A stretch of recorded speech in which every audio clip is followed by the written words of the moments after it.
Back live with you tonight here on News at Prime. Minister for Cooperative Governance and Traditional Affairs, Dr. Nkosazana Dlamini-Zuma, has until December 9th to release the records of decision that led to the issuing of several regulations of the lockdown period that started in March 2020 and only ended in April 2022. These will include the reasons for the extension of the state of disaster. And for more on this, we are now joined by Piet, the CEO at Sakeliga. Good to have you. Thank you very much for your time. Want I ask, why would you want the record of decision several months after lockdown restrictions have been lifted? Well, we obtained this court order now, but we launched the initial application for the information already officially back in December of 2020. And that was only a few months into lockdown, but what was supposed to be a short, flatten the curve, a few weeks, turned out to be months and eventually more than 2 years. And by December 2020, when the beaches were being closed and we were still living in this fancy idea that we could confine people in South Africa to their homes, which is often just one room, if you even have a home, and all of the, we don't need to remind ourselves of all the very bad regulations, but we realized that it's not over, and we started the proceedings. And it took us this time now, almost 2 years, to get the answers. And it's still important to have the answers, because we need to evaluate what happened, because it was very harmful, and we do not need to make the same mistakes again.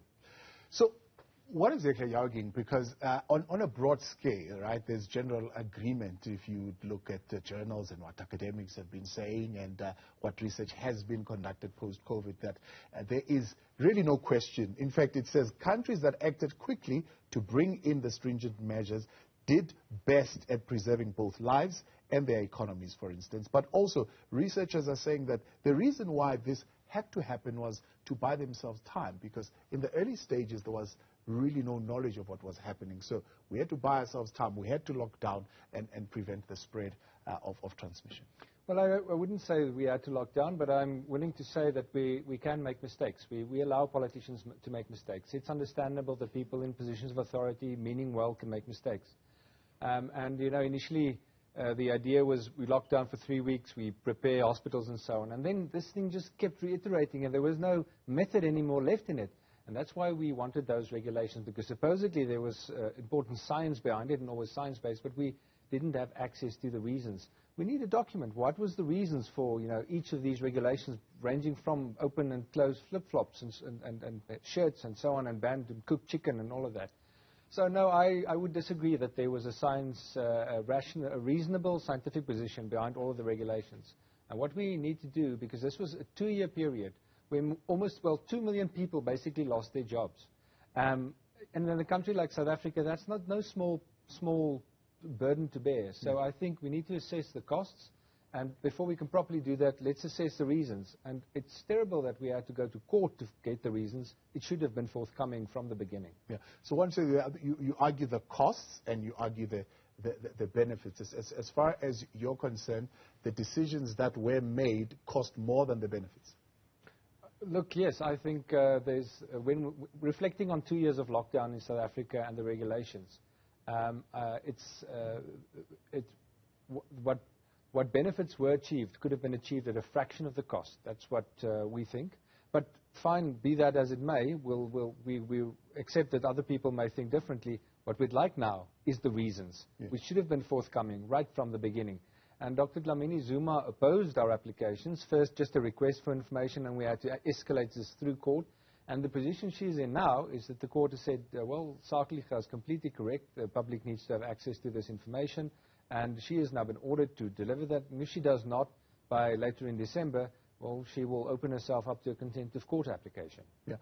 Take, for example, the ban on alcohol is one, of course, that has been debated widely. I know the sandals thing, it didn't make sense to a lot of people. The smoking is also still being debated. But, for example, the University of Cape Town did the study on the effect of the ban on alcohol as compared to the curfews that were put in place. It found that actually the effect of the ban on alcohol was much greater in terms of reducing the number of non-disease related deaths in our hospital. In other words, trauma and accident and such. It was far more useful to have that ban on alcohol and relieve our health system than it was to have the curfews in place. Not that they were not effective, they were also effective to an extent, but not as effective as a ban on alcohol. Well, I haven't seen that study. I accept that people will come to different conclusions. There's no, we tend to say, and during lockdown it was often said that there's a scientific consensus, this is how it should be. But there wasn't a complete scientific consensus. In fact, there was wide divergence. And we've seen many countries accept different approaches. In China today, we're still with a zero COVID policy, is also being scientifically defended. And there are certain scientists coming out with policies and papers in defense of what's happening in China right now. And, but I think it's obviously absurd to me that we would tolerate such a zero COVID policy in South Africa. And so I think the point what we simply want to do now is get the reasons which should have been forthcoming from the beginning. Let's assess what was supposedly so certain that we could institute economic policies that cost 2 million people their jobs, that brought us to a GDP level that we haven't recovered from yet, that contributed to the environment in which the KZN riot situation could develop. It's a massive gamble that happened, and some of these regulations we don't think. My suspicion is, and I think I think the public would agree, it's very unlikely that there was a proper scientific argument behind banning warm chicken. So we'd like to see the supposed science behind that, and I think the public should see it. And it's time for reflection, because there are going to be bugs again in future or other natural disasters. And how are we going to handle that? So let's assess what went wrong and what was useful. For that, we need the records. So are you saying you suspect that there is no memos? No, it's unlikely that there would be no paperwork. Yeah. So I mean, for example, we know that there were epidemiologists who were part of the National Coronavirus Command Council. Right. Yes, they argued. There was clear argument. Some of them even left feeling, no, my views are not being taken, and we spoke to them. But there were scientists who were arguing around these issues, and they were giving various inputs as to what the benefits would be and what the pros and the cons would be. Yeah, look, like I say, and like you said now, there was scientific disagreement about what is appropriate and what is not. Even within the National Coronavirus Command Council, or one of those bodies, I mean, at some point Dr. Shabe Mari was part of it, then he resigned. Different people, there were actually quite a bit of disagreement. Now, for some reason, Dr. Dlamini chose to go with some positions. So she essayed and she assessed the environment, she got opinions, and she picked some of those. And as the responsible person for promulgating the regulations, she is responsible for having reasons why she decided that some scientific evidence was useful and some wasn't. And we'd like to see her reasons. Why did she come to her decisions? Not, what did UCT say or that scientist or Dr. Mardi. How did she assess this? How did she weigh the evidence and the pros and cons? And then she decided it's worth it to try and lock down people in South Africa for weeks inside their homes, even without electricity or water or jobs or not food on the table. It's hard for me to figure out how she did that. She says, well, she had to do it. We'd like to see records of decision-making. Yeah, and if those records certainly point to the fact that she was listening to scientific reason, is that the end of it? No, I don't think it's the end of it, because several scientists said several different things. And making a decision for 2 years about locking people down and banning this and banning that and declaring some jobs essential and some not, that is not a medical decision. That is a political decision. It encompasses many dimensions, economic, health, and so on. She had to weigh all of that up. So it wouldn't be enough for her to send us some scientific papers. We'd like to understand, and that is what the public would like to understand, what was her reasons for being willing to sacrifice 2 million people's jobs. Yeah, and of course, I believe in this particular court case, she didn't even file her responding affidavits. I'm not sure if she did, maybe later. I don't know what actually the story is. But from what I'm reading at face value now, it seems as though she did not submit her responding affidavits. Do you think she'll just ignore this court order?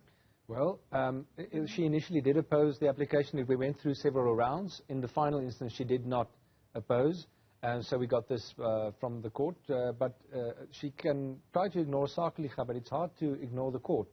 She would be in contempt of court if she were to not provide the records of her decision-making. And that would pit her directly against the court. And, we'd certainly seek to have the court's authority upheld. Yeah. So, I mean, if I understand you well, your big issue here, probably more than the fact that there were lives that were saved because of the limiting of movement, is the policy decisions.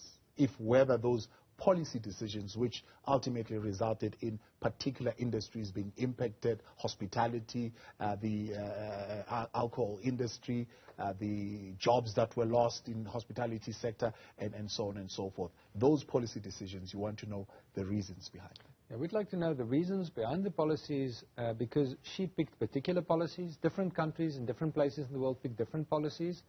I'm not sure that, in fact, I'm quite sure, but that's my position, that the policies by Dr. Dlamini-Zuma and the South African experience of 2 years did not meaningfully contribute to saving lives relative to what was done in many other places in the world, which did not cost 2 million people their jobs. We did not cause us the kind of disruptions we still live with in the country. And we're going to live with a legacy of the 2 years of lockdown on and off for the next few years, because that GDP growth is lost, etc., etc. So we'd like to see the reasons. The public should see the reasons. It's time for introspection and to evaluate what went wrong, because we know stuff went very, very wrong for 2 years, and we shouldn't accept it. And yes, Dr. Dlamini-Zuma was responsible. She promulgated the regulations, but we must understand that that happened within the context of a cabinet. And, while I should point out that Mr. Ramaphosa had her in his cabinet, and so while we focus on her, this was a cabinet position, and so the responsibility goes wider, but she's responsible for the records and the decision, and that's why we need it from her. Yeah. It's interesting what you're saying. So it means you have done a comparative study of some sort with other countries that would have maybe not followed the hard lockdown route that South Africa took. What countries did you look at, and what kind of measures did they implement? Like I said, it's, I'm not trying here tonight to make an argument about what should have been the case. I'm arguing that, and this is in fact what the court found in Sakeliga's favor, that Dr. Dlamini-Zuma is responsible to provide the public for her reasons. We experienced the largest economic intervention in an incredibly short span of time, costing 2 million people their jobs. What was the reason behind that? And after that, once we've investigated that, we can talk about comparative alternatives. My position is that the South African lockdown was a disaster, and we will live with the consequences of that disaster for a long time, and we could have achieved the health benefits in a much less costly way. But that is my position, and Sakeliga has been arguing for that for a long time. But as far as this goes, we like the records. Piet, appreciate your time. Thanks so much for coming on. That's the CEO of Sakeliga, Piet Roux, saying they want their records and the reasons behind the decisions taken